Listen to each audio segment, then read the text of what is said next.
Hello everybody, welcome to Trackilicious. Happy Wednesday. You made it to the Multiclass League here at Trackilicious in ACC. I am Kujaterekov. Alongside me will be Tyler Morgan providing the commentary this evening. How are you doing tonight, Tyler?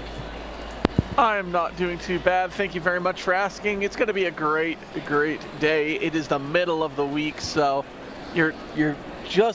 we're 2 days past the weekend and 2 days closer to the weekend. So a little bit of a multi-class masters, as it was formerly called, to just make sure everyone gets a little bit forward to Thursday. The track this week is going to be fun, folks. Not only because it's Indianapolis, and not only did I win here, I think, last week on Monday, the conditions aren't anything like how it is in the rookies, and someone's already off in the grass. Yeah, let's head to the track itself and see what those conditions are like for the drivers. We've got a 20-minute qualifying session. First 10 minutes will be for the GT4s. We've got Neil Kerbel battling it out for position with Brian DeSantiago.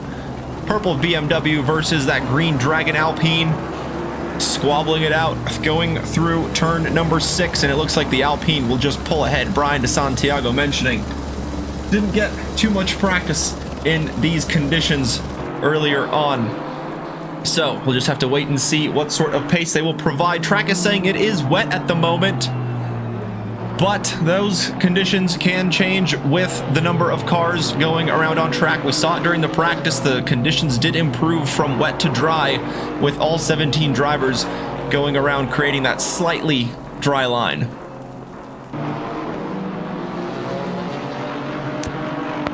Let's say Santiago kind of just letting the 42 Cronotas by. Essentially, you don't want to kind of get in the other person's way. You kind of just want to chill, create a gap. Then again, it is also GT4s, and also then again it's wet. So normally in these conditions, you'd have to you would be able to at least kind of come up with an idea of how and where you would need to displace your car in terms of time to not get your quali lap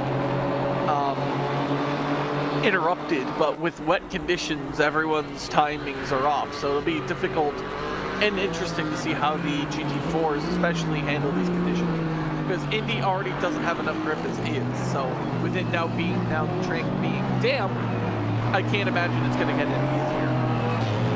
Yeah, certainly not. Well, as we said, the track conditions. Yeah, Tyler, you did just get really quiet. I'm not sure why. Are you far away from your mic? Maybe it was just because the difference from here and the difference from here are totally different things.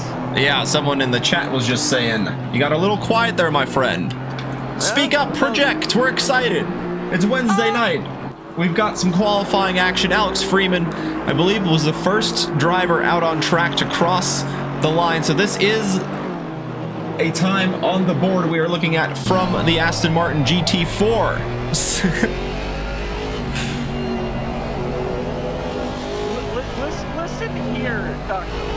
Listen here very, very well. I'm not in my 30s yet. I ain't an old man just yet. Just because I work with them doesn't mean I am one.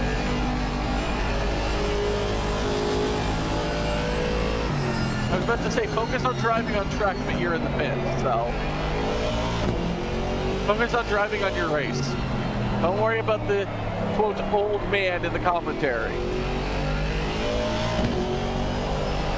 Besides, I just yell at cars all day. The best part about my day.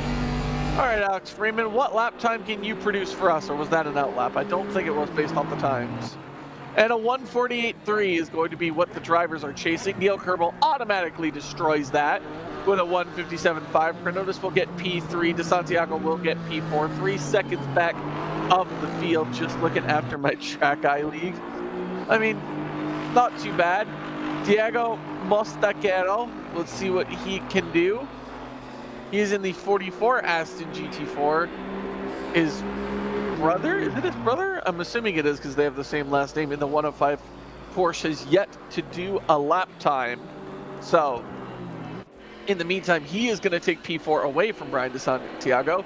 Il Poristola I think I almost had it. I'm just going to call it Ilpo. I give up on it already. 0.122 away from Kerbal, so that should be probably the 1-2, but we've had a few GT4s yet to set a lap time. Multiclass, Hay, and Beachley all have yet to set a lap time. Oh, and Trackilicious. Cannot forget about the good man himself there. Raced him on the GT4s on Monday and definitely had a spirited tilt, but he decided to pit maneuver me after driving on grass with 0 TC. He finds himself P6 just behind Professor Cronotus. Yeah, that time is super close between the two of them. Just a few hundredths separating Trackilicious from Professor Cronotus, who has come back to the pits. Not sure if there was a problem with the Professor, but he is rolling out of the pit lane with just under 5 minutes left on the clock for the GT4 session. Now is certainly the critical time to get the laps in, and Andres able to put a valid lap on the board, goes to 8th place. Alex Freeman and Neil Kerbal behind, completing their second laps. Improvement from Alex Freeman, but not from Neil Kerbal, who still holds the provisional pole position time, unless Ilpo Ruotsalainen can do anything about that on this go-around. He's just got the final few corners left. Very tricky to get the grip down out of this corner. Almost want to try to take the next right-hander as quickly as possible to get the power down before entering back onto the speedway, and Ilpo having to go to the brakes to avoid the wall on the outside, and he will just pull off and return to the pit lane. He's still got a little bit of time. He's just got to get going now, though, as Beachley heads into the final few set of complexes. That a little bit deep? Nope, that works just fine. The camera just makes it look like they're going deep from that angle. And the Beach GT, Eric's favorite car, Mercedes. They should make that a livery. Just plaster Eric all over a Mercedes. That'd be the best way to get screen time. All right, Justin, what lap can you produce for us? You get within 0.3 of Neil Kerbal, but sadly, no positions gained. You still stay P3. Next across the line is going to be Hay in that 29 Aston GT4 coming to the line. What lap time can they produce? Good enough to defeat De Santiago, who has fallen from grace, practice or not. De Santiago definitely is one of the drivers that does have pace, especially after what we've seen for him in the rookies a few seasons ago. Yeah, but practice is very important in the art of sim racing. If you don't quite have the flow around the track, it is very difficult to find it without really putting in the laps. As Brian coming up to the line now, he does find a little bit of time in that middle sector, but not enough to improve on the lap. But he just needs a few tenths, and he can climb as high as 8th place ahead of Andres Mostachero, who is now back in the pits. And most likely that might just be the qualifying session done for the 105, unless he can get out there quickly and put in a decent outlap. No, he's done. It's almost 12 minutes, and it takes like 25 seconds to cross the pit lane, so he is done. Trackilicious can cross the line and still do one more lap based off of the timing sequence. Right now, currently, he sits P6 over a second and change ahead, or behind, sorry, Neil Kerbal for that provisional pole lap time. He almost has, he just needs to find maybe a few hundredths, and he can get by Professor Cronotus, and he will do just that after finding 0.3. Moves up to P5. Beachley coming around, does not improve on his lap time, and the 2:04 of Ilpo starts his final flying lap. Yeah, time certainly not on the side of the drivers anymore. Jeffrey Hay coming up to the line, sitting in 9th place. A 10th will find him moving up to 8th, and about 0.8 will find him climbing past Diego Mostachero. Not quite an improvement on this lap, but crucially across the line before the checkered flag waved. So he has another attempt to go around this 3.6 mile wet Indianapolis Grand Prix circuit. And here is Diego Mostachero, the Aston, of popular choice among the GT4 drivers tonight, in the number 44. Few corners left. Can he put in the time, trying to find the little bit of gains he needs through the final corner, and now back on the power? Can he put in the lap now? Not quite. Needs still a bit of an improvement, but across the line before the checkered flag waved. All right, Rally Dutchy. So the 105 actually has come out, but I don't think he's going to reach the line in time. He's just going to be about one sector short of the timing line. Weird. It looks like Rally Dutchy's car has fangs based off of that one kind of logo, but I don't think the Ginetta has a lot of bite to it. Rally Dutchy in P5. If he can find another 10th, will find himself P4, and he does not find that 10th. He will reside himself to best fifth place. Beachley will find himself best at least P3, because right now he has done nothing, and that is Ilpo taking provisional pole for the GT4s away from Neil Kerbel. Neil Kerbel still out on track, has to find less than half a 10th. My teammate in the Tuesday Night League in DRL, currently on the final corner, needs to find less than half a 10th to get that provisional pole in the GT4 class back. Down the straight he goes, flat to the floor, cutting across. I don't know. No, he's not. He's not going to be able to get it. Alex Freeman next across the line. Time improvement, but positionally not so much. Professor Crononis is going to be behind De Santiago, who invalidates on the final corner. That is incredibly unfortunate for him, as he's going to park it right then and there. Professor Crononis, if he finds 3/10, and will find 4 to get past Rally Dutchy to find himself in the top 5 of the GT5 class, or GT5, what? GT4 class, and now it is on to the GT3s. GT3s, some still in the pits, awaiting to go out on the track. Kevin Yu was first out on track in the GT3s. He will cross the timing board to start the first push lap. Let's remind you of the GT4 timing board. You have Ilpo Ruotsalainen taking pole position at the last lap attempt for him. Following him will be Neil Kerbel in the Alpine. Then Justin Beachley rounds out the top 3. Alex Freeman starts from 4th. Professor Cronotis will be in the top 5. Rally Dutchy next to him in 6th. The two brothers Diego ahead of Andres Mostachero. Then you have Jeffrey Hay in 9th and Brian De Santiago in 10th. And now it's on to the GT3s. Kevin Yu going through the first sector pretty flawlessly there. Saw some good times from the number 95 Ferrari earlier on, running just that perfect little bit wide. Not dealing with the grass, no loss of traction, hard on the brakes for the 90-degree left-hander at turn number 8 before going through the pretty quick change of direction, right, then left, then back to the right again before entering onto the speedway for the first time, or I guess the banked part of the speedway for the only time, really. That slight little bit of banking before the braking zone at turn 13. In he goes, 90-degree turn, and then a nearly 180-degree turnaround to the left before a quick sweeping right-hander takes him back onto the speedway to the line. What will be the time set by the Ferrari? Here he comes. A 1:41.737 will be the time to chase. You've got Jim Reynolds behind him, 1.1 seconds back as more drivers continue to filter in.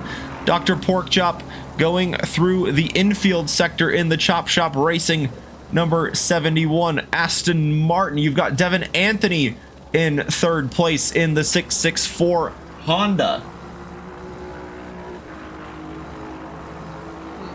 Porkchop, what as we just run away from you? Cal Ford. I think I've raced him before, both in the Sunday Blitz and the I think I raced him on Monday as well. Can't remember all too well.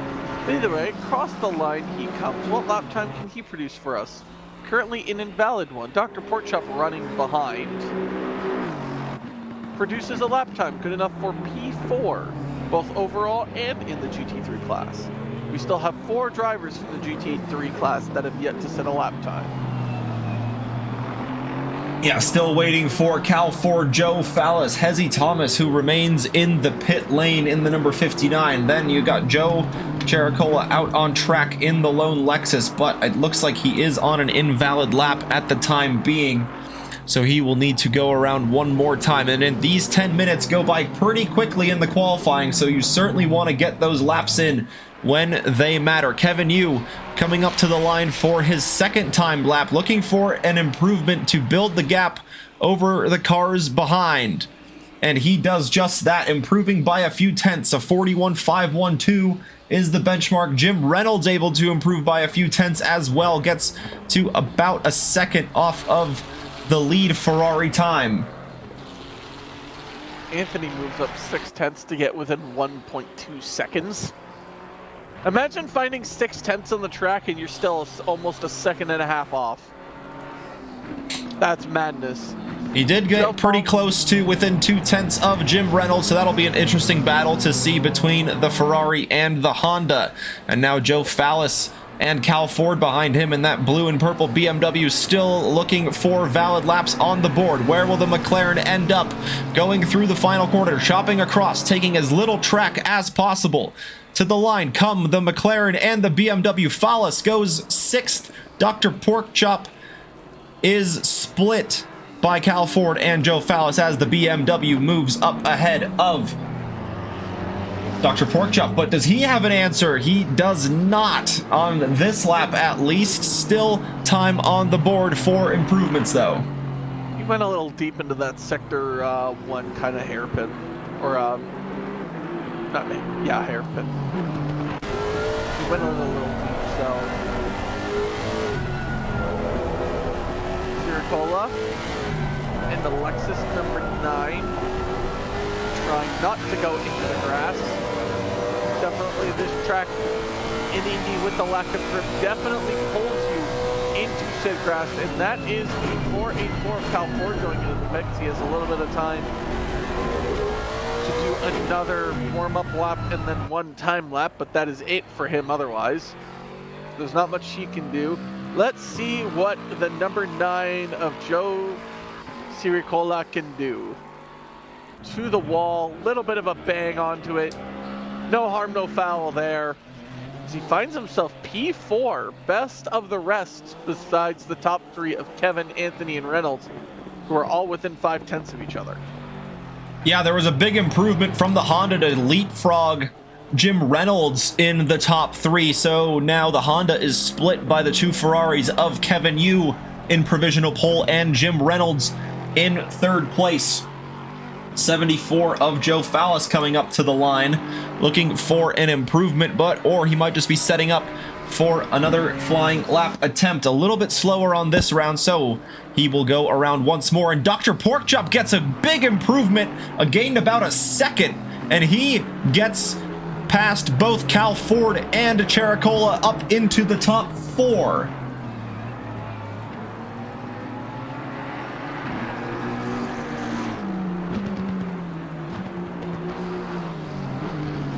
Alright, let's see Joe Fallis. Oh, nope, we're going to switch over to Hezzy Thomas, who's finally out on track, the keyboard warrior. We see him on Monday nights, but he is elected to bring his talents now to the Wednesday multi-class. And you can tell he's driving on a keyboard just because of how quite interesting his moves are. He is in a GT3 Aston, so he automatically already gets my support as he goes a little bit deep. But on a keyboard, it is manageable. In the Garage 59 Aston. Don't slide too much there, Hezzy. I say that he's drifting the car around the final turn. Let's see, he can finish this lap and do one more, but then that is it for the drivers. I think the number 71 of Dr. Porkchop will be the first person to take, or be the last person to cross the line before the checkered flag. So he can do another time lap, but then that is it. Hezzy Thomas into the grass. Don't think that invalidates, however, that invalidates Dr. Porkchop, so his qualifying session is done. The best he can do is P4. What can Hezzy Thomas do to get across the line? Can he get above P7? Nope, that is an invalid lap. This is his final try. Joe Fallis in the background also has one more chance to finish above P7. Let's see what these two drivers can do, as the next car across will be the number 95 of Kevin, who is currently holding a 4/10 lead. And that is, I do believe, Anthony as well into the pits. So his pole position, I do not think will be challenged. Oh, as he taps the barrier on the outside, invalidates his own last flying lap attempt. So that will be the session done for the top 5. Now we just await for Cal Ford and Joe Fallis to complete their flying lap attempts. Cal Ford going through the second sector. Oh, taking a bit of curb going through turn number 9, but all still, or excuse me, turn number 10 that is, but still under control in the BMW. Now, just 3 corners to go.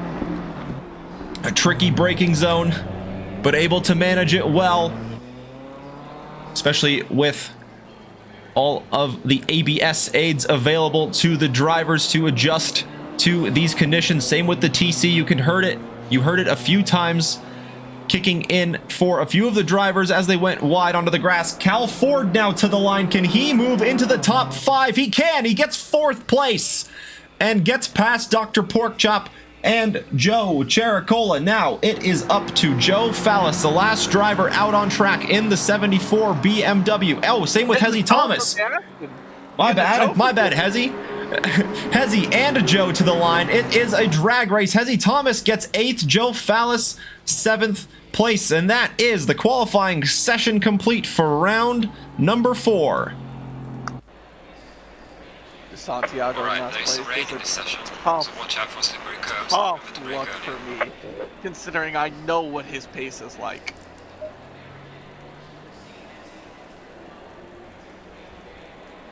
And the rain coming down.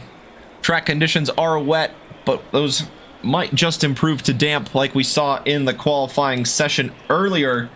And speaking of that, let's remind you of the top drivers in the GT4 field. On top, you've got Ilpo Ruotsalainen in the 204 Creme de la Course Camaro, able to snag the pole position away at the last minute from the Alpine. Alongside him on the front row, Neil Kerbel in the green Dragon.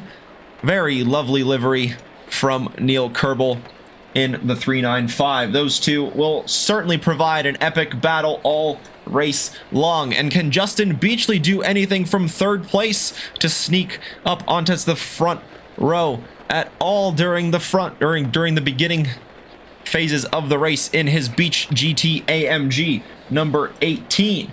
Alongside him will be Alex Freeman in the AF Sport Aston Martin number 14, lining up on the 2nd row of the grid. Then you've got Professor Chronotis in the T-Swizzalicious number 42 AMG, starting in the top 5. Alongside him, Rally Dutchy in the Cusata Racing Academy 621 Ginetta starts on the 3rd row. It is an all Mostachero 4th row with Diego in the Naps team number 44 Aston Martin, starting in front of Andres in the Naps 105 Porsche. Jeffrey Hay starts the 5th row in the 29 Aston Martin. Alongside him will be Brian DeSantiago in the 777 purple BMW we are used to seeing from Brian.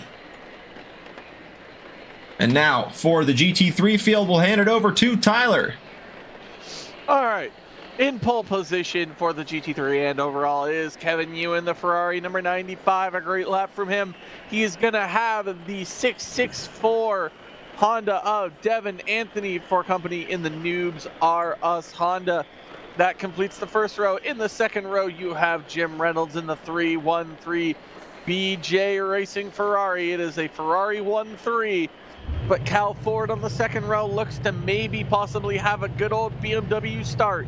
Cal Ford in the Divino Racing BMW will sit 4th. Dr. Porkchop, the man that runs the rookies on Mondays, is sitting 5th in that 71 Alpine. And then he is going to have Joe Siricola for company in that number 9 Lexus JCR. And then rounding out the GT3s and in the fourth and final spots are the number 74 Beck 506 McLaren of Joe Fallis and the keyboard warrior himself, number 59 Heavy Thomas, oh my god, SC Thomas in the garage 5959 Aston, who is again on keyboard and mouse in wet conditions. This is going to be fun. Oh, it sure is. The multi-class always provides another bit of tanglement between the faster and the slower class of car, and with these wet conditions, the spray will certainly be a factor in how close the drivers will be able to race. We've seen some epic racing all season long in the first 3 rounds between a lot of the drivers, and certainly more to come in the remaining 4 rounds. 50 minutes of racing ahead. 1 pit stop is mandatory, 25-second refueling window, and then tires are optional, which we will really have to just wait and see what sort of conditions it brings. If the track conditions change to damp, those wet tires will start to degrade a lot quicker than expected. It'll definitely be interesting to see how the drivers handle when this track eventually changes to damp, because with 18 drivers all driving on the track at the same time, you will get that damp level of track. So it'll be interesting to see how the drivers handle that, and maybe will we even get a dry line, because then if the dry line occurs, then maybe you can throw on dries. But if you're forced to battle into the wet section and you're on dries, you're in trouble. Yeah, certainly lots to play for here, with the conditions looking like they will remain the same. It is just kind of down to the physics of the game, whether there is enough of a dry line for the drivers to potentially gamble and go onto those slick tires. We've seen Alex Freeman, a fan of the early pit stop. Will he dive into the pits early on and try to get the early undercut strategy? Still all to play for with that mandatory pit stop. And now the drivers lining up in zipper formation, going through the final few corners, getting any sort of last-minute preparations done onto the cars, getting the brake bias, the traction control, ABS, all adjusted to their liking for these conditions. And already the track conditions changing to damp as they complete the formation lap. Jim Reynolds, can he get the jump from the second row? Will Kevin Yu get a good launch in the Ferrari in front?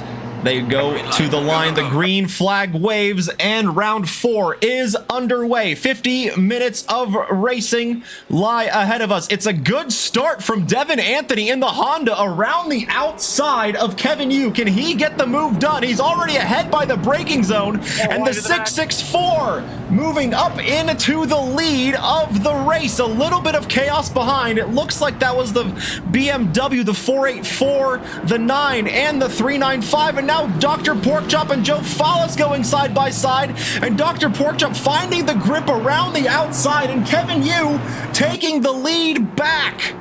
And Devin Anthony slipping wide here into turn number 6 might allow Jim Reynolds to sneak through and make it a Ferrari 1-2. But yeah, Tyler, like you mentioned, a little bit of chaos there in the back.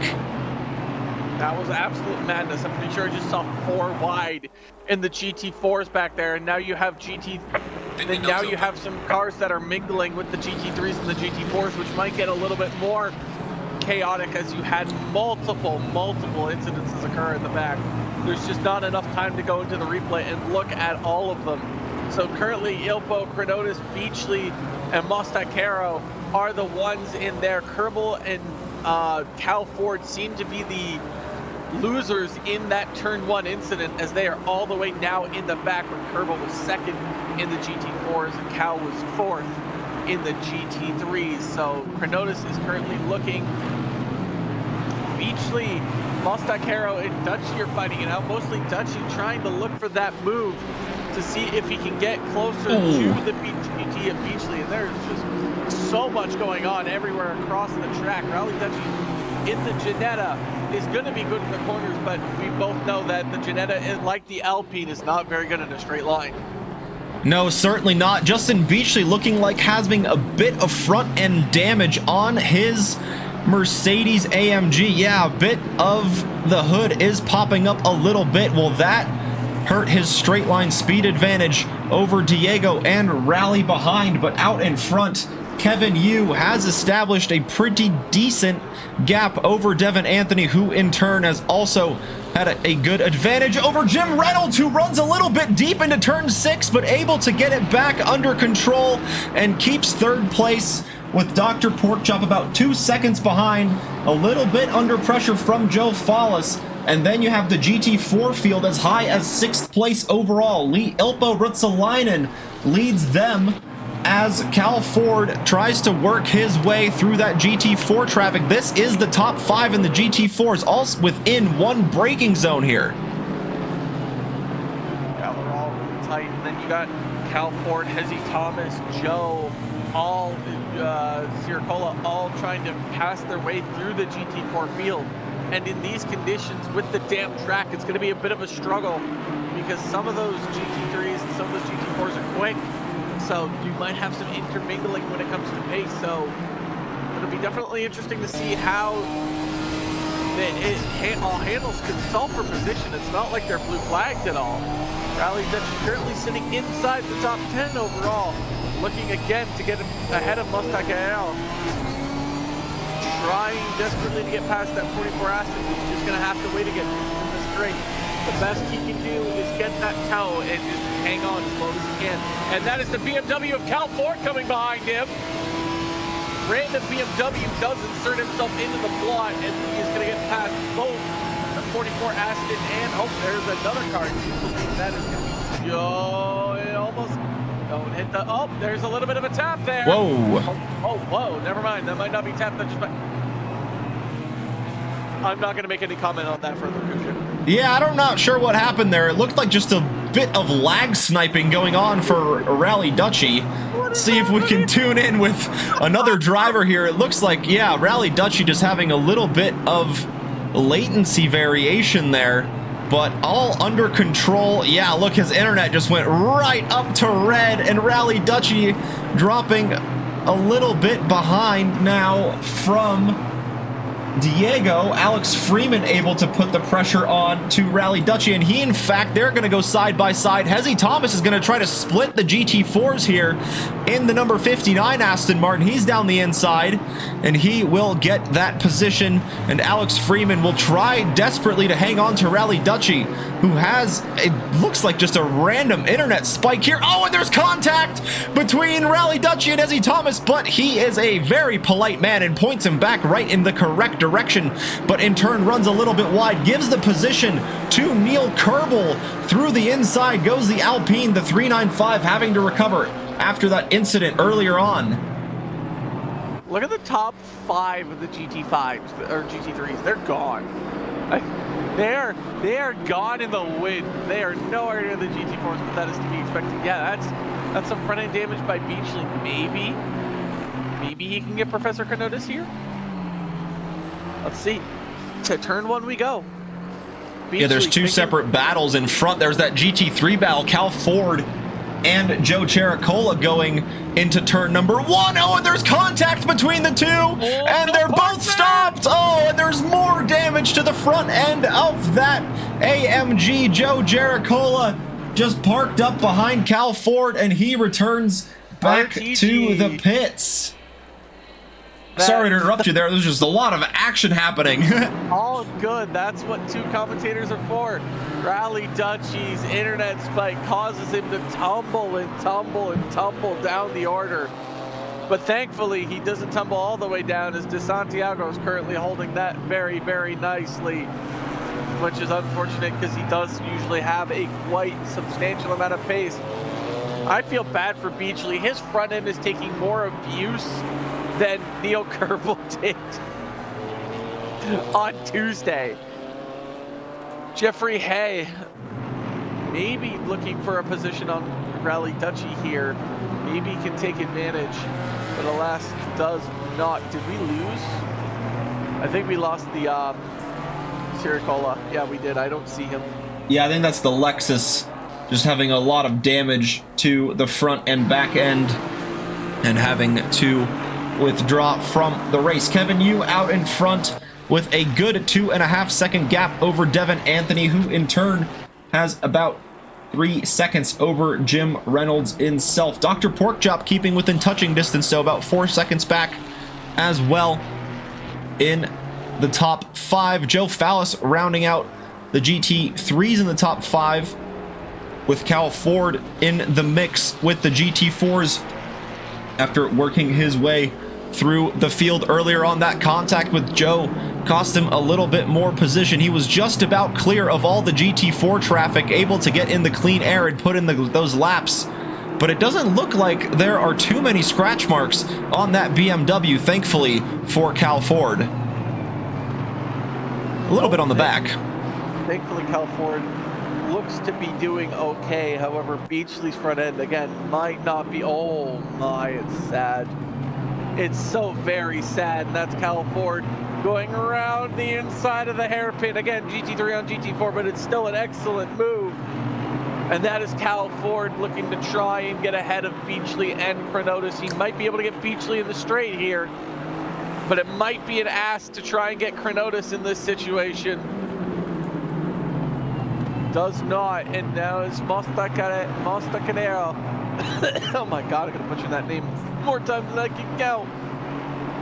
Trying to catch Beachley, and I don't think Beachley's gonna get Chronotis just because that front end damage is so poor. Cal Ford's gonna make his way past Professor Chronotis. The GT3 having a little bit more than the GT4, obviously, folks. Beachley, you're not doing too bad despite that front end damage. Yeah, Alex Freeman also doing considerably well to remain with this pack of cars out in front. Oh, and Cal Ford makes a little bit mistake, slips a little bit wide, and that is the position to Professor Chronotis, but easily dispatched on the straight here is the GT4 of Professor Chronotis. Looking back there, Alex Freeman going to the inside line to cool the tires down a little bit, so a little bit of strategy already coming into play, and Neil Kerbel really not too far off of this top 6 in the GT4s. Nope, he's actually quite close, so he's gonna be a factor soon, probably within the next 2 or 3 laps. And that's Alex Freeman getting slowed down by the 44 Aston Martin, as we have an Aston on Aston battle here. Yeah, Ilpo has a really good lead out ahead of the GT4 field. It's about 7 seconds between him and Professor Chronotis, battling with Justin Beachley, Diego Mosachero, Alex Freeman, and Neil Kerbel. All 4 or 5 of those drivers in one shot here going into the braking zone at turn number 8. This battle will be truly substantial going all the way to the end of the race. Who will finish on the final 2 steps of the podium alongside Ilpo, who currently is in the lead by a comfortable margin? How has it only been 10 minutes into this race? Legitimately, how? It honestly doesn't feel like it's gone, like it feels like it's been, but it's only been 10 minutes. Kerbal looking patiently to try and find an attack window. Again, he's in an Alpine. Oh, he may have found it down the inside, but that's not gonna work. He is in an Alpine, so he's better in sectors 1 and 2, or 1 and 3, but he'll just have to wait in sectors 2 in the straight because it's an Alpine. It's about as reliable in the straight as a Ginetta. Yeah, and going into the braking zone, he just decides to tuck back. Alex Freeman going a little bit deep. Neil Kerbel taking a good bit of curb into the entry, but now can he line up the move to go alongside the Aston Martin? Not quite into turn number 4. Thinks the better of it on this go around. And as soon as he gets past the 1, he will have another. Oh, and Justin Beachley trying to go down the inside of Professor Chronotis in the foreground there. Not able to do so. But Alex Freeman really under pressure from that little Alpine. Can Neil Kerbel get the grip out of the corner, forcing Alex Freeman to the outside? Diego Mosachero not giving the slipstream to either driver, going immediately over to the braking zone line, and Justin Beachley able to get through as Alex Freeman makes a mistake. All the action going on at once. Justin Beachley moves up into second. Alex Freeman going deep on the brakes. Neil Kerbel slides up into 5th place in the GT4 class. Now has Diego Mostachero in front, with Justin Beachley and Professor Chronotis continuing to squabble it out for those final podium positions. Alex Freeman just kind of got unlucky there. His choices were either back out or hit the back of the 44 Aston, and he chose to back out and probably try and fight and live another day, and that's it for him. He's going into the pits. He has said enough of this. He is boxing, but here comes Neil Kerbel on the 44 Aston, front to rear.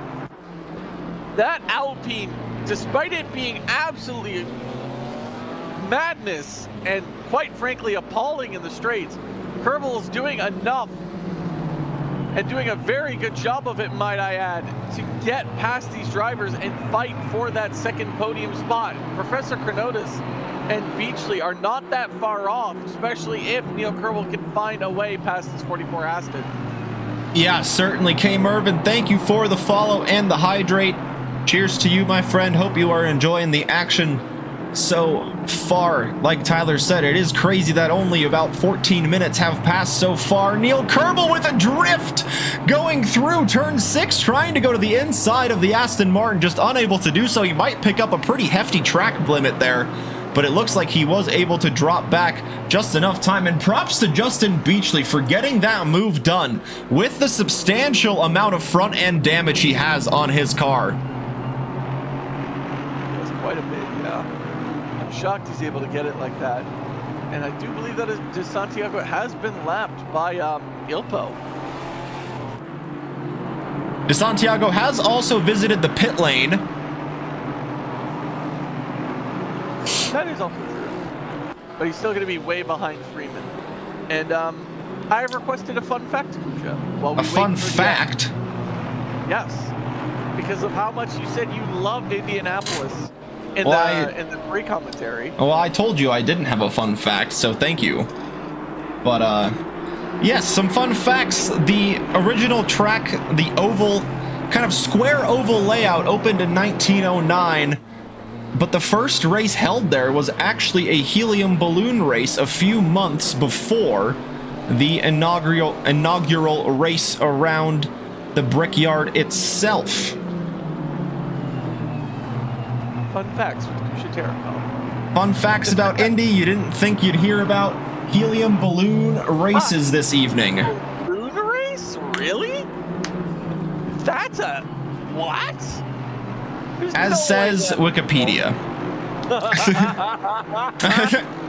If it's on Wikipedia, it must be true. It must be true. And then, of course, through the years, the track has evolved, but it has kept that iconic little brickyard strip as the start-finish line, hosting both the Indy 500 for the Indianapolis Championship and the Brickyard 400 for NASCARs, as well as lots of GT World Challenge events using this infield section, which was built a lot later on in life, and the Motor Speedway here at Indianapolis. And yeah, home to IMSA, the 6-hour IMSA event. Which I'm pretty sure is this weekend, actually. Yeah, it is this weekend. Or next weekend. One of those two. I think it's because they had the IRA thing last weekend. Ah.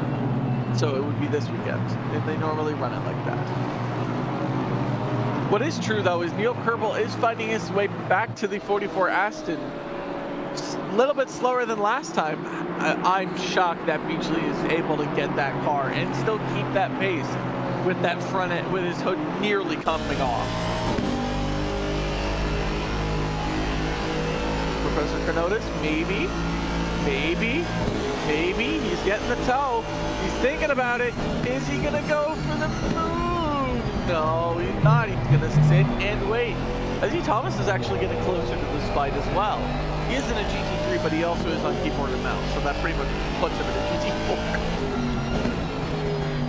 Well, he has had a few incidents himself, just getting involved in a bit of unlucky contacts, but nonetheless still out on track and keeping within touching distance of these GT4s. But the more he gets involved, the more these battles might just open up, as Neil Kerbel was having a look to the inside of Diego Mostachero through turn 6. He had the little bit of a drift there last time around he tried that move, but learning from last time and trying to pull the move off this time, but just not able to get close enough to the Aston to do it into the braking zone.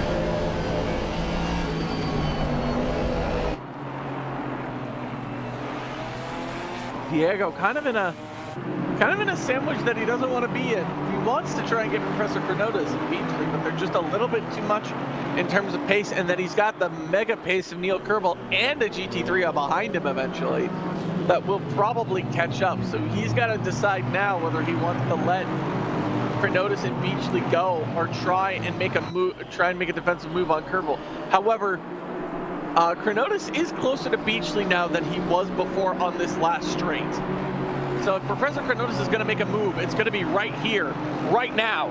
Who is that ahead of them? That is De Santiago. That is the last place De Santiago. That is side by side now, Professor Cronotas and Beachley. They're going to go side by side into turn 1. Here comes Hezzy Thomas past Neil Kerbel. Down the inside goes the Professor, and he's going to take that position back from Beachley.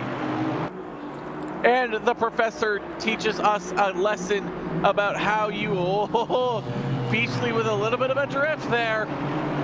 Might be starting those tires, might be starting a little bit of wear out. The track is damp. So, oh my God, Kerbel's just sliding that Alpine everywhere.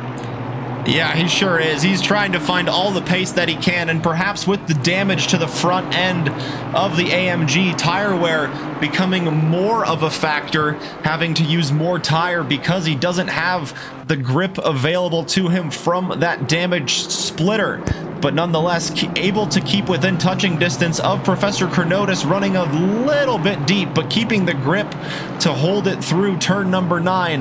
Back to the left for turn 10, and again to the right for turn 11. An absolutely sidewinder complex here to exit the infield and back on to the Brickyard itself. With Brian De Santiago in front under blue flags here, he will be inclined hopefully to get out of the way of these battling cars, and he does just that, pulling off to the outside line here as these cars continue to battle. It is now Cronotas in front of Justin Beachley. Diego Mostachero within touching distance in 4th place of that podium position. Neil Kerbel just sliding a little bit back in the Alpine after showing he has the pace to catch up to the top 3. Needs to extract that little bit of pace to get back on the tail of this battling trio. Definitely going to be a fight for him. That is for certain. Not to mention, you also have Hezzy Thomas in that GT3 providing a little bit of an unknown, because the GT3 does have the pace, and eventually he will get past these GT4s. It's a question of when. But when the GT4s are battling, and I know this because I battled in the GT4s and raced in multi-class races before, it's really hard to obey blue flags or understand that there is a faster car class behind you when you are fighting someone for position. Yeah, certainly, and there's Hezzy Thomas going to the inside to get the position. Did not make the overtake stand. No, not quite on this go around. Cal Ford in the pits in the 484. Dr. Porkchop also with a visit to the pits from 4th place in his 71 Aston Martin GT3. And it is once again the top two in the GT4 class getting very comfortable with each other in the braking zones. Multiclass went deep. That's allowed Kerbal to actually come back into this now. Yeah, he has gone a little bit deep. Hezzy Thomas and Neil Kerbal getting close to Diego Mostachero. Can he hold off the Alpine? The GT3 easily sweeping through there down the main straight, but the Alpine there now within, much more within touching distance than before. And in the braking zone, really making use of that nimble chassis heavily over the curves, as we've seen Neil Kerbal do before. And soon we will have the leader Kevin Yu passing through this GT4 field. See him there in the background ever so briefly. The gold coins on Kerbal's car really starting to show here as he can get close to Diego in the corners, but on the straights he just powers away. So Kerbal's got to make the most of being in the corners and just keep as close as he can in the straights as possible. Devin Anthony in the pits from second place in the 664 Honda. That will move Jim Reynolds and Joe Fallis up a position in the GT3 field. Still awaiting for most of the pits. Alex Freeman completing his pit stop early on, is just banging away laps in clean air, trying to use the pace to his advantage. He was involved in this battle for those podium positions as Diego Mostachero runs a little bit deep once again. That will certainly allow Neil Kerbal to close in, and Neil Kerbal now goes to the pits to try to get the undercut. Undercuts. And the Alex Freeman special of trying to undercut the entire field as well. So, what else is new? Ilpo also has pitted as well. Yep, this is the lap to do so. Right around the halfway mark, 26 minutes left on the clock. Justin Beachley almost able to get a move done into turn number one, but not quite alongside the lead AMG. Now the lead AMG with Ilpo going to the pits. Professor Chronotis out in front in the GT4 field. Justin Beachley second. Diego Mostachero in third place. Rally Dutchy in fourth. Then you have Neil Kerbal, Ilpo Ruotsalainen, and Andres Mostachero in the pits in the GT4 field. You have Alex Freeman already completing his pit stop. Let's see where Alex Freeman will come out relative to Neil Kerbal. It's just a few quarters left on this lap for Alex Freeman, as Neil Kerbal still actually just now getting dropped from the jacks and rolling in the pit lane. Where will the Alpine come out relative to the number 14? There's the 395 rolling through the pits, and Alex Freeman is gonna sweep through as the Alpine crawling with the pit limiter on. Alex Freeman easily gets by Neil Kerbal for that position. Yeah, I think Neil either repaired damage or got tires. I think that's why he was either that or just Alex Freeman has just been banging laps. I can tell you he has been doing both. Neil Kerbal's pit stop was about 3 seconds slower than Alex Freeman, but both of their pit stops were above 30 seconds. So I think both of them were able to get fresh tires on the car, but Alex Freeman has been running this new tire for quite some time now, so could he potentially be seeing some wear and tear come the end of the race? Entirely possible, especially since he pit so early. We'll definitely have to see how that goes, but I definitely think if he did pit and take tires that early, he is going to be in trouble near the end of the race, especially since we know Neil has that pace. Neil does have the pace. It is quite a significant gap. It is around 11 seconds, so despite that 3 seconds or 3 second slower pit stop, he would have only come out around 8 seconds behind Alex Freeman. And Alex Freeman does have a slightly scratched car on that right hand side, but he has certainly the pace around this track, and he is keeping within 10 seconds of Ilpo Ruotsalainen, and so keeping the 204 honest out in front. Oh, and you've got Chronotis in the pits, Beachley and Rally Dutchy. Is Alex Freeman gonna get all three of them? He is! So he moves up all the way to second place in the GT4 field. What a play.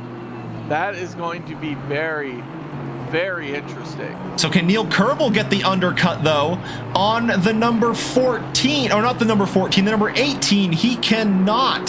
That is Justin Beachley out in front, and Rally Dutchy getting a stop-go 30. Unfortunate. That is very, very tough for Rally Dutchy, who's been driving a pretty calm, easy race. Yeah, certainly has. And Justin Beachley now out of the pits, not repairing the damage to his car, so he will carry that all the way to the end of the race, with Neil Kerbel now right on his tail for fourth place in the GT4 field. It might be even lower depending on where Diego Mostachero comes out. He was one of the last drivers to enter the pits of this battling GT4 pack. He is there on pit road, getting dropped from the jacks, and rolling is the number 44 Aston Martin. And it looked like he accelerated quite abruptly there, so maybe the pit limiter wasn't engaged for Diego Mostachero. So we'll have to wait and see if maybe there is a penalty awaiting. But Alex Freeman easily gets by Diego Mostachero, and now the 42 of Professor Chronotis will be next to meet Diego, and then Justin Beachley really under pressure. Oh, and Diego gets disqualified for speeding in the pit lane. Uh-oh. I was gonna say that Aston Martin accelerated quite quickly out of its box, and I feel like I heard a few gear changes along the way too. And so if, depending on the severity of the speeding penalty, it can range from a drive-through to a stop-go 30 to an ultimate disqualification, which we have seen both the stop-go 30, which Rally Dutchy is serving now, and the disqualification from Diego Mostachero. Justin Beachley running wide. Neil Kerbel trying to take advantage and go side by side down this little back straight into turn number 8. Justin Beachley back on the racing line, and Devin Anthony approaching the lapped traffic here of GT3 versus GT4s. He is the only one of the top 3 in the GT3 category to complete the mandatory pit stop. Still waiting for Kevin Yu, Jim Reynolds, and Joe Follis to do the same. Hezzy Thomas in 6th place, yet to complete a pit stop as well, and that is 3 wide, nearly going into turn number 13. But Justin Beachley staying ahead of the Honda and the Alpine, and the Honda just trying to sweep around the outside and use the speed to his advantage. The Alpine will try to do the same, and they're gonna go 3 wide. Justin Beachley stuck in the middle there. He will pick up the draft first from the Honda, but the Alpine will try to go down the inside of turn 1. Can he line up a move? It looks like Neil Kerbel will just tuck back in for this go around. Madness. That is just madness, what we have just witnessed. Quite literally insane. I literally don't know what I just witnessed. And that is why we love multi-class action. Too much action. Alex Freeman. Like, this is just this battle has just allowed Professor Chronotis to get away and take hold of that final P3 spot. Kerbel aggressive on the throttle, trying to do anything to get ahead of this Mercedes right now, but I just does not repair their run at damage. Yeah, not sure what sort of damage Neil Kerbel might be struggling with after his incident earlier on in the race as well. Kevin, you in the pits from the lead of the race. Now Jim Reynolds will lead overall in the 3-1-3 after completing 18 laps. 18 minutes remain on the clock. Is this the move that Neil Kerbel was hoping for? The switchback, he was trying to line it up into the braking zone, but not quite yet. For the Alpine, Justin Beachley defending the place absolutely beautifully. Wants it really bad, I can tell. I can tell just by the way he's driving. He wants him. He's not going to get into the straight. He's just going to have to wait. Just going to have to wait and stay put. Nothing he can do right now. Oh, he was thinking about it into the braking zone, but Justin Beachley having none of the fake outs being sent the way, or being sent his way by the Alpine, but he gets a great run exiting turn 2, side by side nearly into turn 3. Neil Kerbel trying to stick it around the outside of 4. That is a very brave move to pull off. And now Justin Beachley having the inside, having the advantage, will run the Alpine out of track. But going a little bit deep into turn 6, Neil Kerbel sticking his nose on the inside. Now the switchback is on, but entering a straightaway, the AMG will have the advantage, and Justin Beachley knows it. He will line, oh, he sweeps back over to the racing line, confident that he can hold the position over the Alpine in the braking zone. It is just a fight for this P4 spot. It is just absolute madness. Kerbel's trying to do everything to get ahead of Beachley, but it's just not working out for him. Jim Reynolds pits, and he is going to fall behind Kevin. But that does not matter in terms of the fact that Kerbel and Beachley are putting on a clinic of how to race and how to race properly. And just nothing Neil Kerbel can do is seemingly working right now. Well, down the inside he goes. Yeah, we've seen him try it once, but it never works down the straight. The AMG just having the power to pull out there, or pull out a gap after the straights. And Jim Reynolds going through the pits. The Alpine now fancies a move down the inside. There is a bit of an overlap. He sends it over the curb, but Justin Beachley confidently around the outside, holding on to the position. That is whole. That is very, very brave by Neil Kerbel to try and think of an inside move there. But right now, all he can do is just stick to the back of this Beach GT Mercedes, and he is elected to go, oh my, there's Jim Reynolds! Jim Reynolds, the GT3 in P4, also intervening. Oh, he touches Beachley! But that doesn't affect this battle at all, thankfully. Oh, that would have been very poor to see, and unfortunate to see this battle end from a GT3, but it will not, as Neil Kerbel and Beachley continue their battle, as this just allows Professor Chronotis to get farther and farther and farther away. Yeah, it certainly is, and Professor Chronotis gaining about a second last lap on Alex Freeman. So will that battle pick up, as this battle certainly picking up? The Alpine going to the inside of the bank section. He will have the inside for the braking zone. Can he force the AMG offline? Neil Kerbel gets the place over Justin Beachley after fighting and fighting for so many laps. The Alpine finally gets the position and has a bit of breathing room in front, but time is running out for the Alpine to get on the final step of the podium. There we see the pink AMG. That's his target. Can he catch up to the tail of Professor Chronotis in the remaining time? Beachley just too far away to make a move down the inside.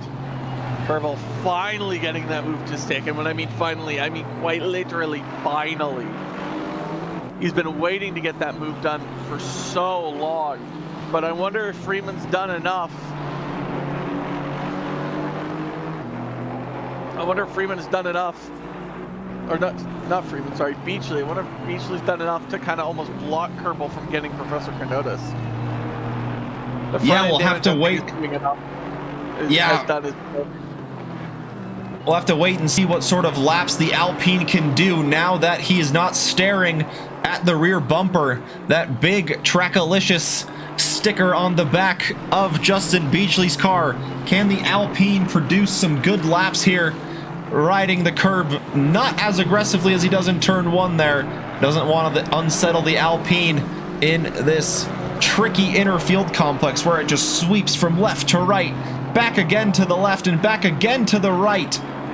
And the Alpine already closing the gap to about 3.3 seconds. We'll have to wait and see what sort of lap time they will post after completing about... Oh, this will be lap number 20 completed for the leaders of the GT4 field. Joe Fallis still yet to pit, the last driver remaining to serve that mandatory pit stop. Where will he come out after that is done and served? Last lap, Professor Carnotus 48.8. Neil Kerbal 47.4. Nearly a second and a half gained by the Alpine on Professor Carnotus out in front. A bit of a wiggle though going through turn 1. Can he put in the clean laps now and get on the back of another AMG? But will he have enough time after that to line up a move? It saw how difficult it was for him to get by Justin Beachley. Will Professor Carnotus put up the same defensive masterclass? Should Neil Kerbal get to the rear bumper out in front?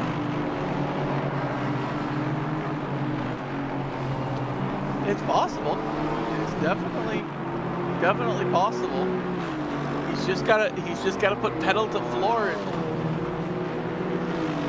He definitely has Professor Carnotus in his sights, and he has the pace to get by. But the Professor and Beachley put on a clinic earlier, so Kerbal is gonna have to expect the same thing going forward if he wants to get by. And that's actually Carnotus getting closer to Freeman as well. I wonder if Freeman's tires are starting to fall off. Yeah, I was going to mention Alex Freeman's last lap of 49.6. So he lost 1 second to Carnotus and 2 to Neil Kerbal. So can both the AMG and the Alpine find their way past Alex Freeman potentially as high as second place now with the time remaining? Joe Fallis back, or not back in the pits for the mandatory pit stop. Top 3 will be Kevin Yu, Devin Anthony, and Jim Reynolds. Joe Fallis looks like he will emerge out in 4th unless Dr. Porkchop can get past, and it looks like Dr. Porkchop has. He completed the early pit stop in the GT3 field, and he has retained his 4th place position.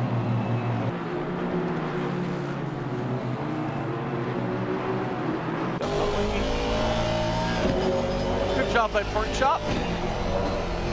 Excellent work to get into that P4. I do think the top 3 is just going to stay the same how it is, unless barring a drive-through or something else like that. That is Professor Carnotus maybe going a little bit deep. But there you see Neil Kerbal in the background. The chase for that podium position, and that is Professor Carnotus going on the grass! Manages to save it, but he's going to lose quite a bit of time, both on Freeman, and allows Kerbal to get closer and closer. Is the pressure getting to the Professor? Oh, that's the wrong button.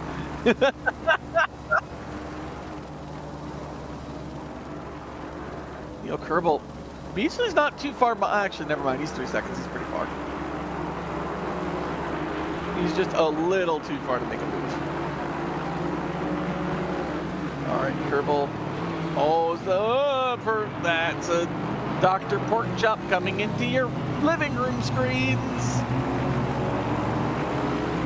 Yeah, Dr. Porkchop now getting intermingled in this top 3 battle for the GT4s. Neil Kerbal in 4th, Professor Carnotus in 3rd, Alex Freeman up ahead in 2nd place, excuse me, as here is Dr. Porkchop working his way past the AMG of Professor Chronotis, and now Alex Freeman will be next. And is it now the time that the tires will be falling off for Alex Freeman? The gap certainly closing to Professor Chronotis and Neil Kerbel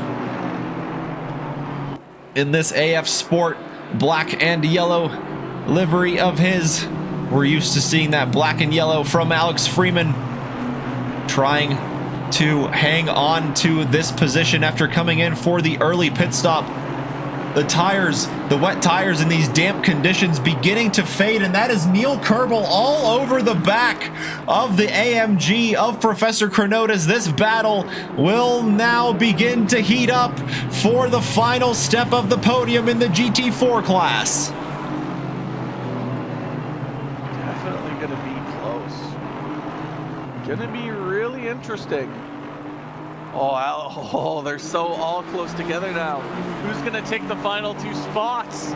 With 7 minutes left to go, anything can happen. You also have Rally Dutchy now in this foreground as a blue flag, so he's kind of in an odd position to be as he makes contact with Professor Chronotis and goes a little deep. That might allow Neil Kerbel the opportunity to think about the inside, but he's just going to have to wait.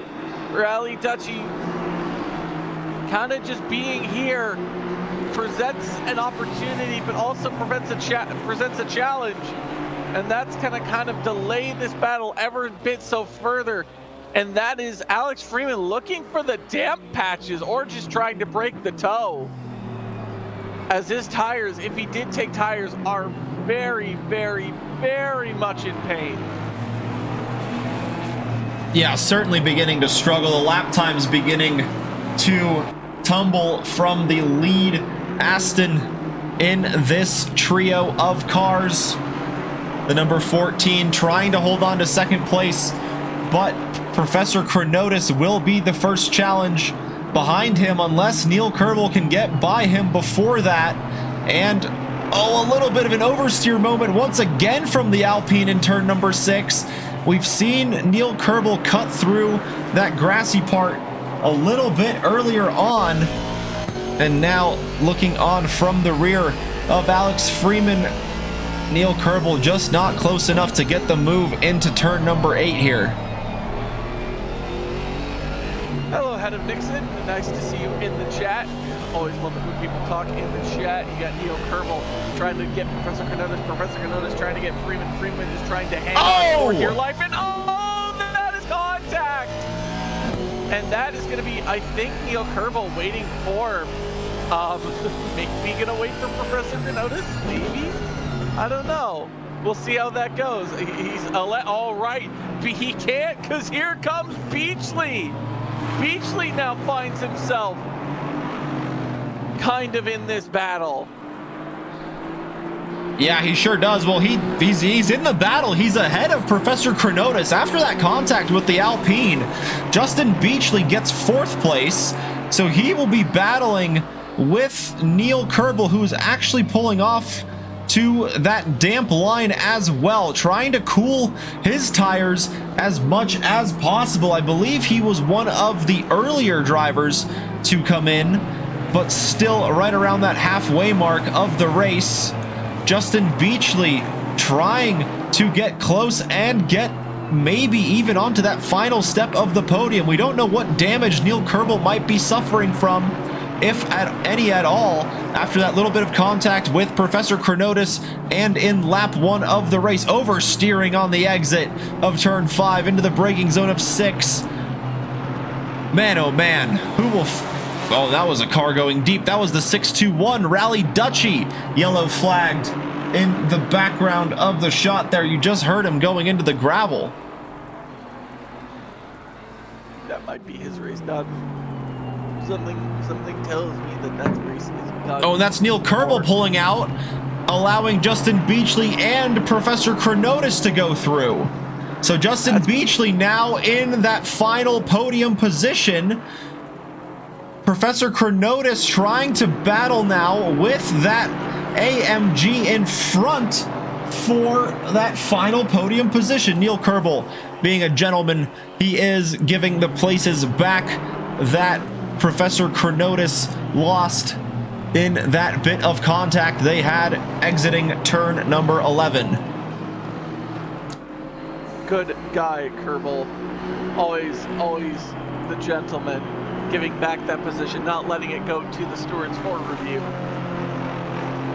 But now the problem is that this isn't a battle for third and second. This is now a battle for third, fourth, and fifth. And you have maybe 3 laps to get this possibly done. The 204 is just getting to the back straight. So maybe this and next. Well, it's up to the 95. The 95 dictates the finish of the race, and he is crossing the line now. So it will be this lap plus 2 for these GT4 drivers. And Chronotis running wide onto the grass. Neil Kerbal slips on through, goes up to 4th, and can he now slip up to the back of the AMG in front for that final step of the podium? It took him almost 10 minutes to get to this one. I don't know if he's going to be able to get it now. Well, and Justin Beachley was quite a difficult target for Neil Kerbal to pass. Took him about 10 to 15 minutes to get past him on that first go around. So time certainly not favoring the Alpine here. No, it is definitely not, especially since they're coming into the straight now. So, and the Mercedes of Dr. Porkchop might think about a move here. Nope, he's going to elect to wait. But he doesn't have to wait long because Neil Kerbal went a little bit deep and they're side by side going through 14. There's contact once again between the 42 and the 395, and the 42, after trying to recover, loses it on the grass as the 395 back out on track. Same with the 42, and all of this is allowing the 105 of Andres Mostachero to potentially close in on this battling duo, and that is Joe Fallis in the background Window is now closed. of shot, trying to get involved in the mix. And there is Kevin Yu in the background. He will be starting his final lap of the race as Professor Chronotis sweeps around the outside, keeps the position. Joe Fallis electing to just hang back and hold on to... No, certainly not. So depending on if Kevin Yu gets past these drivers here, this will be the final racing lap for Neil Kerbal, and Professor Chronotis continuing to battle it out for 4th and 5th place in this GT4 field. Ilpo Ruotsalainen leading the way in the 204. He has quite a hefty advantage over these drivers. Neil Kerbal, though, trying the move. He tried it through the inside of turn 6, but it is very difficult to find the grip there, as now Joe Fallis having the speed to get past both drivers. Professor Chronotis sticks to the inside, gives Neil Kerbal the outside, but the outside quickly becomes the inside. The 42 confidently, though, keeping the position, but now the switchback might be on here for the Alpine, but Professor Chronotis covering it off absolutely perfectly, not allowing Neil Kerbal to switch the position as they go into the very final braking zone. A good opportunity here for the Alpine. Will Kevin Yu get these two before crossing the line? Professor Chronotis goes deep, and through the 395 will slip through for 4th. Oh, is Kevin gonna get by? Is Kevin gonna get by Professor Chronotis at the line? The 395 coming up to the line. A flawless drive from Kevin Yu. He takes the checkered flag and he takes the win in round number 4. Crucially, though, Professor Chronotis and Neil Kerbal did not get lapped, so their battle will continue for 2.5 more miles. Devin Anthony will be next to cross the line in the GT3 field. He will finish 2nd place with the 313 of Jim Reynolds, applying a little bit of pressure late on there, almost a battle for that final step of the podium in the GT3s. So Kevin Yu from Devin Anthony and Jim Reynolds rounding out the podium in the GT3 field. Professor Chronotis not giving Neil Kerbel much breathing room, but down this back straight, the 42 will have a big advantage over the Alpine as Ilpo Ruotsalainen, a flawless drive from him as well to lead the GT4 field from start to finish to the checkered flag. He will take the race win in the GT4 field tonight. Chronotis got by. He sure did. He definitely got by on the inside, and either the Alpine was really slow or Kerbel let him by. Now, I would love to see Kerbel just absolutely send it off the inside, considering there's not anything left to play for. But we are not going to see that. Chronotis, does he go deep again? No, he does not.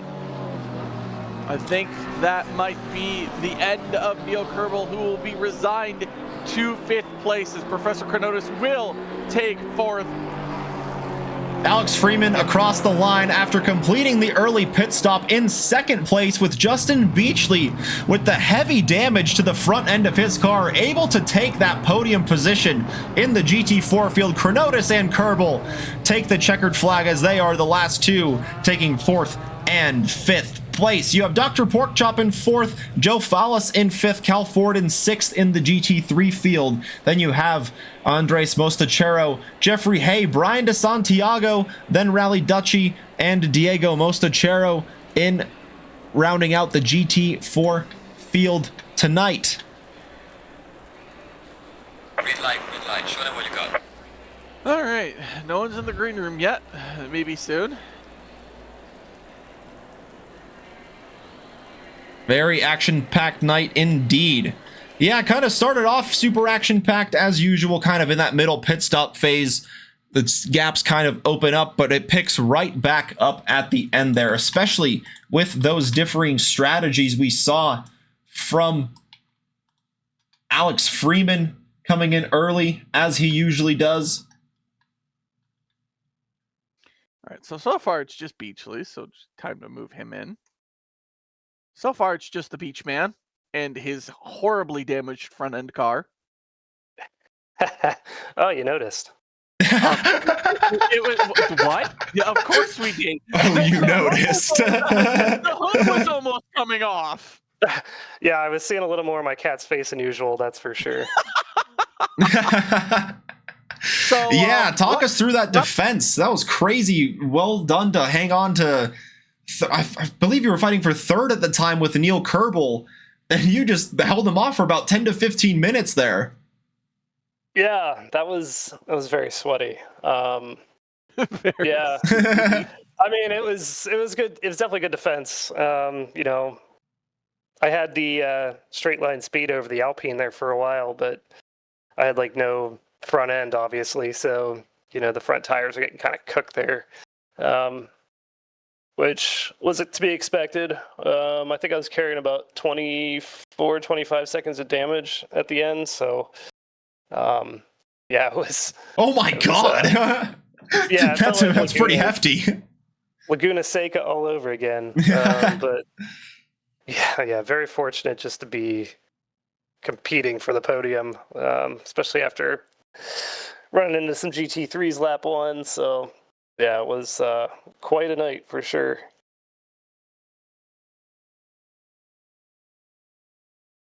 Oh, it was definitely a blast. However, no one else seems to be joining you in the green room, which is a shame because I always love when more people get in. So I guess more conversations. Do you know what happened lap 1? Everyone died. Well, yeah, I was more concerned seeing the GT4s 5 wide behind me. I saw that in the back, and I'm like, oh, wait a minute. And then all of a sudden I see a couple GT3s perpendicular to the track, and I'm like, oh, this isn't good either. So, yeah, that was quite a start. Yeah, I'm assuming, you know, somebody just, you know, misjudged T1 a little bit and bumped into some folks. It didn't look like it was too egregious. It was just maybe somebody slowed down more in the apex and people behind just hit them, and you know, it was all about just trying to avoid people at that point, which didn't quite work out for me. But Yeah, it was. I'm like, well, I was kind of fortunate that a lot of other people also got damaged, so it was, it kind of evened the playing field a little bit. I mean, Ilpo was long gone, but that's to be expected. He's always fast, so even if I didn't have damage, it was going to be tough to catch him tonight. Yeah, it certainly seemed like it. I was going to say the rookies had a 4-wide moment, and the multi-class just decided to one-up it with a 5-wide going into turn 1 tonight. So maybe we'll see 6 next week. Who knows? Can there even be 6 wide in some track? Maybe Kyalami. I've seen people try it before, at least. But yeah, it's certainly possible. Yeah, certainly about halfway into the season now, Justin. What are your takeaways so far from the races we have had? I mean, I think from my perspective, it's been a lot of luck. There's been people in front getting in incidents or, getting penalties, drive-throughs, whatever, that have helped me advance in races. A couple races was just, had the pace and it was fine. So I think it'll be interesting to see the last half. We'll see if if Ilpo sticks around for the rest of the season, if Neil's going to be around. Like, it's going to be very competitive, and there's going to be a lot of pressure to keep P1. But I think did enough to stay in the lead of the championship tonight. So that's all you can ask for. But yeah, it was. It's been quite a wild season. I think there's been a lot of races with incidents, a lot of races with interesting conditions. So yeah, it's been quite a 4 races so far, and we have Donington next week, so we'll see what happens there. Yeah, Donington next week. 3 rounds remaining, and like Justin said, been a wild one up to this point, kind of anybody's championship up for grabs. We do have Alex Freeman in the green room. Let's bring in our friend Alex. How's it going, Alex? Oh, pretty good. Took a couple weeks to get that podium, huh? Yeah, a little bit, but yeah, after that early pit stop, you certainly were able to get that undercut and the pace early on, but it looked like your tires were kind of fading away a little bit towards the end there. Were you feeling a little bit nervous in the last 10 minutes? Oh, yeah, that was definitely earlier than I would have liked to have stopped, but just kind of boxed in behind the rest of that traffic. Having that clear track was going to be the priority. So, yeah, it felt great for about 20 minutes, and then the last 20 minutes was just hanging on. So, yeah, it was luckily, just... looked like... oh, sorry. No, go right ahead. Luckily, it looks like Chrono and Kerbal we're getting a little spicy behind me, so that definitely helped. Yeah, certainly getting some action involved, and Justin Beachley benefiting from that as well. He was saying getting a little bit lucky in those incidents. Forgot what I was going to ask. I just lost my train of thought, though. Well, maybe it'll come back to me. We'll hand it to Tyler. Yeah, hand it to me. Yeah. The usual box to undercut literally everybody. I've taken that strategy into Tuesdays as well in my league. What's funny is every time it's worked. So much? Well, the funny thing is every time I've done the undercut, it's never been plan A, if you will. It's usually a case of I need to get out. I need to get into some clear track. So let me box early and just hang on. Well, it seems to work every time I see you do it. Yes, it's worked. It worked tonight. Oh yeah, I wish I could take all the credit for it, but it's a little bit of a stroke of luck. That's not the worst. Though it's not really the worst thing to happen. So we asked Justin the same thing. We're kind of the halfway mark of the season here. What's kind of been your takeaways going into the closing half of the season? Well, good question. I think the first half we've had a lot of, I feel like the racing's been very close. Like top 5 or so have always, the top 5 or 6 of us have always been really close. So it's resulted in good racing. Fortunately, maybe a couple of unfortunate moments for me. But yeah, it should make for a good second half. Yeah, certainly looking forward to what the both of you, Justin and Alex, can bring in the closing half. Congrats on the podium tonight, able to stick it out in those tricky, kind of damp conditions, kind of in between that wet and dry. So well done to stick it out, avoid as much carnage as you possibly could have, and getting P2 and P3 tonight. Appreciate it. Yeah, thanks, guys. Not a problem at all. GT3 field, a little bit shy tonight, but we'll certainly see more of them next week and hopefully be able to talk to them. Well, that'll conclude round 4. Tyler, any last thoughts from you? Can't wait for next week, and hope everyone has a good weekend, and we'll talk again on Monday, hopefully. Hopefully I'll get on that podium again. Yep, sure. Hope to do that. If you want to see yourself on the grid here this evening or in any of the other Trackilicious events, !SimGrid will get you a link to get signed up to all of what Trackilicious has to offer. Tomorrow we've got iRacing with the LMP2s and the GT3s before going back to ACC on Mondays as the aforementioned GT4 Rookies Series heads into round number 5. On Tuesday, we've got the LMU Series being streamed by the lovely Sagar. He's back. Show him some love on Tuesdays on LMU. And then we will be back next week here with round number 5 at Donington Park in the Wednesday Multiclass in ACC. Hope everyone enjoyed the broadcast. Welcome to all of the new followers and all of the returning ones as well. Couldn't do it without you guys being here. Thanks so much for watching. Stay safe out there. We're going to get a raid set up. We've got some friends playing more sim racing. As always, we love to spread the love from one sim racing community to another. And so we will do just that here.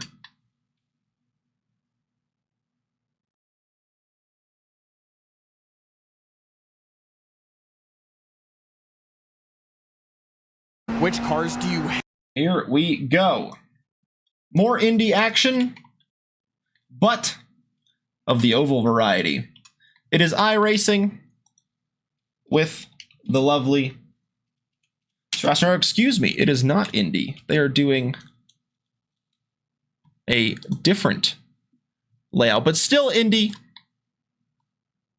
nonetheless. Say hello to him from Trackilicious. Have a good rest of your evening. Stay safe out there. We will catch you all next time.